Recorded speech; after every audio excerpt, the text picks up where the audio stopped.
There is something called the Q effect, the art and practice of living with nothing and no one against you. And I had the opportunity to learn about this work in February of 2010 in Denver, Colorado, inside. And it was a wonderful workshop done by Dr. Gary Simmons, who is a unity minister, and he gives his time equally to unity and science of mind centers to make sure that we know how to operate authentically in alignment with what we teach, so that we're not one thing for an hour or so on Sunday and then something else the rest of the time. And he's done a tremendous amount of research into how communities operate, specifically how church communities operate. So this is a couple of things. It's a wonderful topic I love, called Who Have You Come Here to Be? It's part of a very brief and fun exploration we're going to be doing right after the celebration, which I invite you to join no matter what you decide to do after that. And it's also the introduction to how this community intends to be formed. So there are a couple basic premises about this work. The art and practice of living with nothing and no one against you is the other half of the title. So the Q effect is the art and practice of living with nothing and no one against you. And for those of you who were with us last week, we had was it just a week ago? Yeah, wow. We had a wonderful 3-hour workshop with Lynn Komlenik on nonviolent communication, also known as compassionate communication.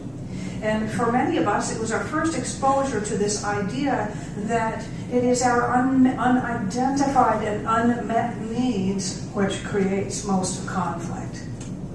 So, this little piece here is about how when we discover who we have come here to be, we are likely to start living a more authentic life, a more fulfilled life, and don't you think we might be a little bit more easy to get along with? Possibly? Okay. So we have this subtle and continuous way of participating in the Season for Nonviolence by teaching our practical spirituality so that each one of us can live a more fulfilled and more harmonious life, and in so doing contribute to a more harmonious collective consciousness and active collective out there beyond those doors. That's what we're doing. So the Q effect. Who have you come here to be is the title of this morning's message. Who have you come here to be is the part I want to focus on. And I also want to say that in doing that, what happens in that fulfillment is, yes, first of all, in discovering and becoming who we have come here to be, we do our best work. In knowing who we are and who we have come to here to be and doing our best work, we are fulfilled and we are more peaceful and harmonious naturally. A side effect of that is that our doing that for ourselves sort of silently gives others in our lives permission to ask themselves the same question. Well, gee, if he or she can get away with doing what they love and they seem so happy and things are working for them, maybe I could too. And that's really good to know, because you might have some other people in your world that are saying, oh, don't do that. Okay? So what happens is there's this wonderful domino effect of allowing ourselves to consider, who have I come here to be? And to begin to discover that and embrace it and begin to act upon it in such a way that not only are we more fulfilled, so we have fewer unmet needs, so we're acting out less and we're acting nicely more, we're naturally more peaceful, and what else? We're doing great work. There's another thing that happens. Because of this fulfillment and this harmony, we have the capacity to do great things with other people.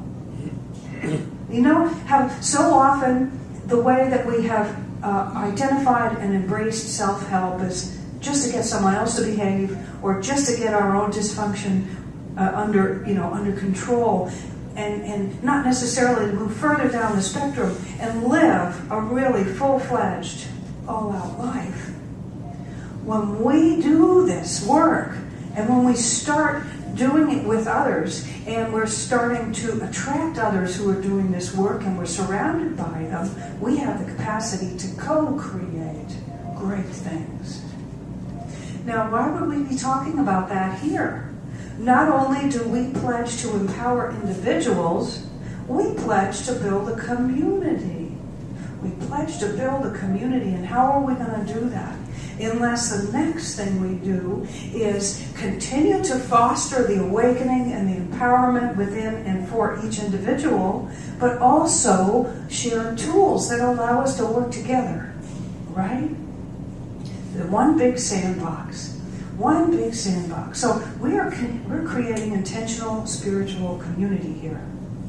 And everything from how the chairs are lined up to when the coffee comes, and to what kind it is, to when we start and when we finish, and what things look like and what things sound like. Oh my God, there's plenty to choose from. And so many needs and desires in the way of personal growth and support. Pardon me for a moment. Sky's the limit. And what would we need to know in order to be able to create all that? Well, gee, first of all, if we come here to be authentic, we got to get that. And then the whole concept of relationship gets to be upgraded, right? How many of those old models of relationship don't make room for authenticity? Either I get to be myself or you do, Either I get to be fulfilled or you do. Or either I get to be fulfilled or in relationship.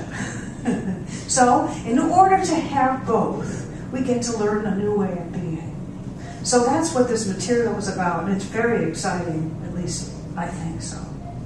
So there's another complement to this work, and I'm going to do some more tricks here. I'm not a magician. However, I do know one called an optometrist who created these to help me out. This morning we did one of the 21-day meditation challenge pieces from Deepak Chopra from last time. It's the series that began in mid-February and went for 3 weeks. There's another one beginning, which is Chopra and Oprah. Isn't that funny? No, you will never forget it. It's beginning on March 11th, I think. So look for it on Facebook or anywhere online. Sign up. You can do this anytime, day or night. I'm sure it's going to be awesome. So this one was so exciting to me. It is a great complement to what I was just sharing. And it is Deepak Chopra on the law of Dharma. Dharma is a term to describe purpose, who you came here to be, right? So what a good fit. Well, here are some of the things that he says in his opening remarks for, I think it was day 14. And I edited out the part where he says, congratulations, it's day 14 and you're still here. Okay, the first component of the law of Dharma is to discover your true self. The second and third components are inextricably intertwined.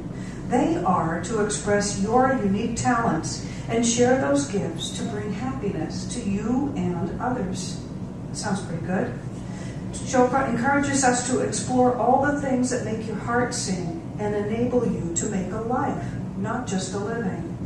And he says, ask yourself, how can I help? How can I serve? He goes on to say that expressing your gifts in service to others is the highest expression of the law of Dharma. And, I like this part best, when your creative expressions match the needs of those around you, abundance flows effortlessly into your life in perfect divine order. Cool, huh? Summarizing, he says, you can put the law of Dharma into practice today simply by paying attention to the spirit that resides in you, consciously acknowledging your gifts and talents, and asking yourself how you can best use those gifts to serve the world. So in the Who Have You Come Here to Be exercise, that's exactly what we do. The two fit together so perfectly. And what we do here, as I said before, is we support one another in discovering what those things are. And not, when you go to a workshop, maybe you fly all the way across the country and spend a bunch of money and go there for 4 days or something, and you're high as a kite, and you come back, and by Wednesday it's like, it's business as usual. Well, the thing is to have follow through, follow up, support. So every time we have a class or a group or we learn something here, then we see how quickly can we put something into place that allows people to stay connected and keep supporting one another and put this into practice and share their successes and share their challenges and keep going. So that's what we're about creating here. So there's an interesting way that nature allows us to tap into this idea of who we have come here to be. Some of you, we've talked in the past about the Abraham material and the contrast and clarity exercise. And that's one of those things where, as with many, you begin to list the qualities of somebody you admire. And you recognize that when you think about them, when you focus on them, you get kind of excited. Your vibration goes up a little bit, and you become actually more receptive to those ideas when you think about those people and your examples. So 2 ways that nature awakens us to who we have come here to be are admiration and inspiration. And I want to tell you a funny story about that because, this isn't all about just adding more stuff between our ears. Obviously, this is about, what can trickle down, what can I experiment with this week in my life experience that's going to help me to grow to the next step. So admiration and inspiration. Well, there's an opportunity to do something when those arise. And before I tell you the little story, many of you know, because you're in the healing work or have just studied this energetically anyway, is that when a tuning fork is at rest, let's say it's a C tuning fork, and you bring another C tuning fork into that space and you ring it, the one that is at rest begins to sing. Everybody know that? Or do you get it now? Okay. So, let's say there's a potential within you that's been at rest. Someone comes into your life and starts doing something that is like that, and that part of you begins to sing. It begins to awaken, right? It begins to awaken. And you didn't do anything except for somehow maybe dream about it, think about it, and that person just showed up in your experience and started doing that thing. Well, that's exactly how it happens in life, in nature, and in you and me. Okay? So my funny story is, because it's important to decide what you're going to do next with this awakening. Many of us, especially when we're younger, can get caught in this place that's a little bit less wise, and it thinks that the deal is to try to replicate that experience, duplicate that experience. That felt so good, I want to have that again. Okay? It could result in a habit that's not so healthy. It could result in an addiction. It could result in you following somebody around. And I'll give you my example.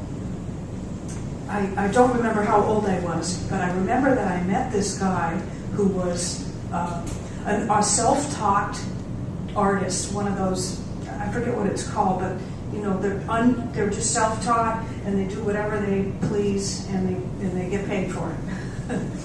And the whole inside of his home was a studio, with a kitchen, a bedroom, and a bathroom. But the whole thing was just art everywhere, bright colors, amazing, painted everything inside. And he had a really great taste in music too. And I remember feeling inspired by visiting that place. And I decided at a young age that the solution was to see how often I could hang out with him. But he had other plans. Okay.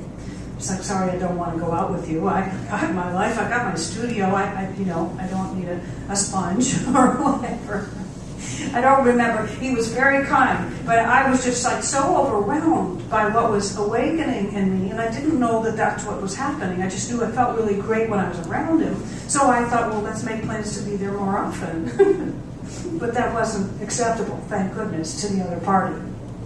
What happened instead is that I encountered a spiritual teacher who told me that is simply that something is awakening within you. If you imagine that you're like this crystalline structure and that one facet of your being has just been polished off and it's beginning to shine, and something that you didn't know you were is beginning to emanate, it is your inspiration to go do something like that, which is triggered by this person and these circumstances. He's not responsible for yours. He's triggering your awakening to discover your own.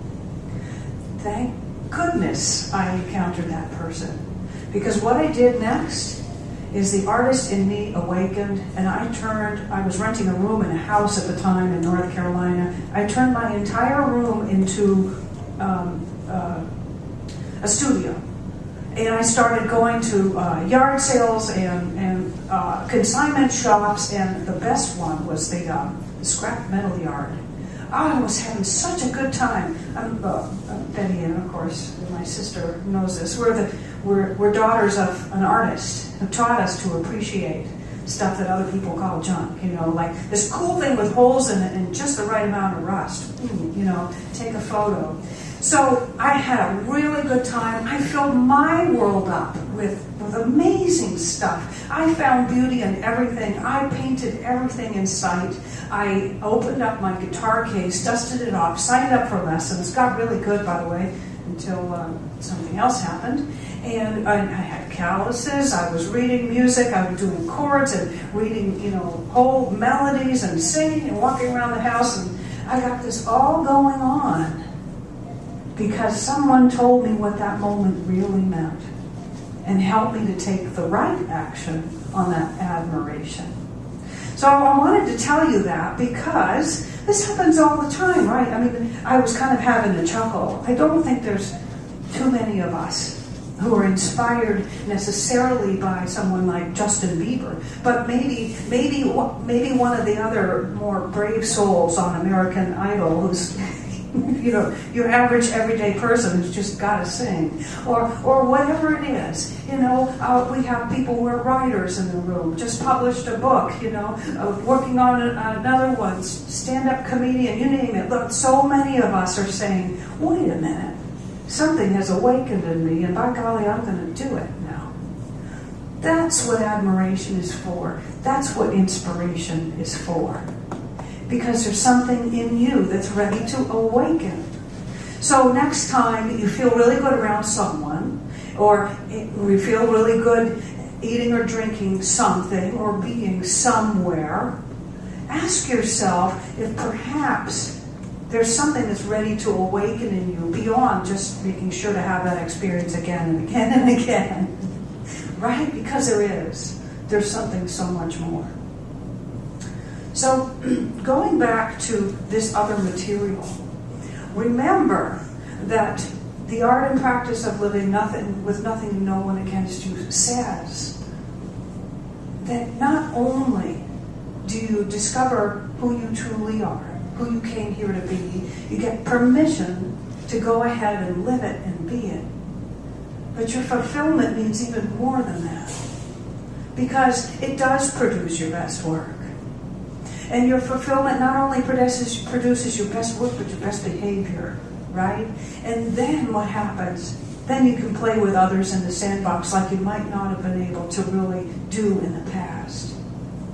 And yeah, there are some who are still hanging on to another way, and they might kind of, go this way a little. Give it enough time, they come back, because the same thing is operating. If you start to give yourself permission to awaken fulfillment, to awaken peace, to awaken creativity, to awaken joy, to awaken beauty, to awaken self-love, there are other people around you, like it or not, who are going to recognize that somewhere in here. And they may come back and say, tell me more. It's funny that somehow we've gotten to this place where we think we need permission and a letter from the doctor or a mother or somebody, right, to have permission to discover our life purpose and to live it. And the truth of the matter is that that's the best thing that we could give anyone in the whole world. I think that's a pretty awesome insurance policy. I remember when I was in college, I went, my first semester was very artistic and musical, and then I went undecided, and the guidance counselor said, I said, I want to study interpersonal communication and organizational psychology. Or it could have been right before that I wanted to do social work, but it was something along those lines. And they said, those are not really marketable skills. What you should consider at this time, I think it was the early 80s, was hotel and restaurant management or computer programming. And if any of you who know me know I certainly couldn't get anywhere with computer programming. I have spent a lot of time in the hospitality industry. However, there was no hope of me ever being a computer programmer. That was so opposite of who I am. Thank goodness today they have tests that help us to discover who we truly came here to be, and guidance counselors who are trained to help us in that direction and find a career path that matches who we are. And we're all sitting here, right? Eyes, ears, you name it. Some of us have batteries to help our ears. Some of us have lenses to help our eyes. Big deal. We're here. We still have time. So it doesn't matter what we haven't done yet. What else? What else? Well, Deepak Chopra says about the law of Dharma, just to recap that piece, that when we do that, what happens? Abundance flows effortlessly into our lives in perfect divine order. When we say yes to ourselves, when we say yes to life, life says yes to us. Wow. So we not only feel good, but we have a much better financial picture than we did before when we were trying to be someone we're not. Funny thing is, it still sounds like a risk. Because I know I still got a voice back there that says, I don't know if you should do that. As you can see, I'm here anyway, doing that. The last piece about the law of Dharma is that you can also get a gold star for doing something good in the world. Isn't that neat? That actually we don't volunteer. We don't join a team or a committee. We don't join a spiritual center or write out a check for a cause just so we can go to bed at night knowing that we did it. We do it because something within us knows that when we give, when we serve, because it's really loving, right? When we do that, we experience increase. And we don't do it for the increase. If you do it for the increase, it won't happen. If you do it for love and love alone, you won't know what to do with all the good that comes your way. So that's the icing on the cake, is that when you take a little piece, some people say take 10% of your gifts and talents and put them, the typical calculation is 4 hours a week, giving of your time, your talent, and your treasure to somewhere, something that makes your heart sing. And who gets more? You do. You do. I know, because I do this home health care during the week because I'm a pioneer. I have a day job. And yeah, they don't pay me what I might be worth in some area of my life, other area, maybe even that one. And yeah, I can't even count how many blessings, how many times I'm moved to tears standing by the seaside last week with a woman who could barely put the words together to describe her spiritual experience of seeing God in the ocean, in the sand, the water, and the people, and the adults, and the children, and the dogs, and the birds. But in this garbled mess, I saw a twinkle in her eye, and I heard her say God, and she was smiling, and I thought, I'm really glad I'm here. So rather than having a resentment about what I'm doing right now, I consider that to be volunteer work with Tim. So, whatever. I reframe it so I can get the gift of being of service. These people don't know that I'm a minister. I'm undercover. It's wonderful. I get to be with them in a way that I couldn't if not for this set of circumstances. So, as usual, I want to invite you. I want to end with an invitation. And I'm going to offer a metaphor.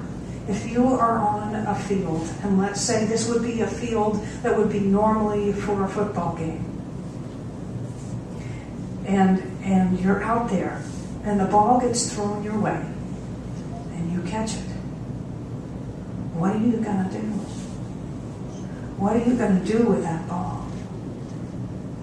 There's that moment, leaving that metaphor behind, there's that moment of admiration and inspiration when you have that potential in your hand. And you have an opportunity to either say, well, gee, that felt good, so I think I'll do it again. Or why did that feel good to me? I want to know what this is awakening in me. You have an opportunity, here's the other part that I'm going to throw in.